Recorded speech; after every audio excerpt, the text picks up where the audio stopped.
काफ़ी बड़ी प्रॉब्लम भी है जो सामने देखने को आ रही है, अनएम्प्लॉयमेंट अब से लास्ट अगर हम 5 या 10 साल पहले देखें, अब से ज़्यादा बढ़ गया है विद द एआई।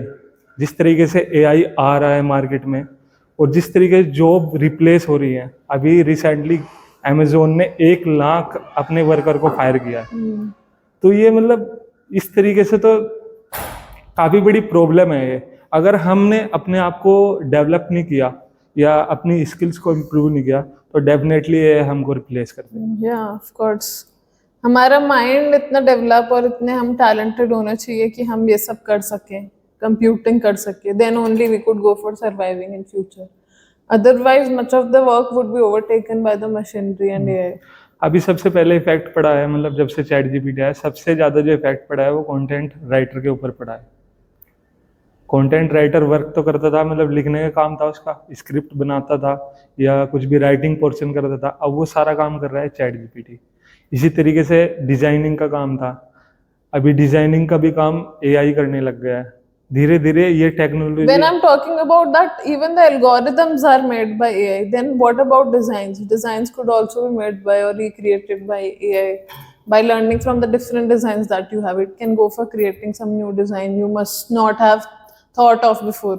हर साल इंडिया से 1 करोड़ स्टूडेंट ग्रेजुएट होते हैं।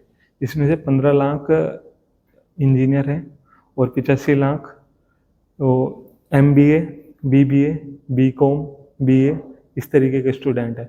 जिसमें से सिर्फ ये डेटा है कि 8% ही स्टूडेंट ऐसे हैं जो अच्छी जगह प्लेस हो पाते हैं। बाकी के जो 92% स्टूडेंट हैं में अच्छी जगह जॉब नहीं ले पाते। तो इसमें किसके ऊपर हम देखें, कौन इसके जिम्मेदार है? हमारा एजुकेशन सिस्टम, हमारा कॉलेज या वो स्टूडेंट खुद? सब कुछ जिम्मेदार है। एजुकेशन सिस्टम, जैसे कि we talked about this that we are not practically doing things in our education system. Moreover, the student himself can also be responsible. We cannot only blame to the society. It may be so that the student has not given that much of hard work in his studies, that he is not able to capture that job. And when you're talking about 8% of the students are employed and rest are unemployed, I think we should also consider those who are going for startups or those who are joining the already set up business by their parents. We should also go for considering that before thinking about doing job. And moreover, there are students who are thinking of doing more studies like cracking exams like IAS, for which they almost waste their 4 to 5 years sometimes when they are not able to crack it.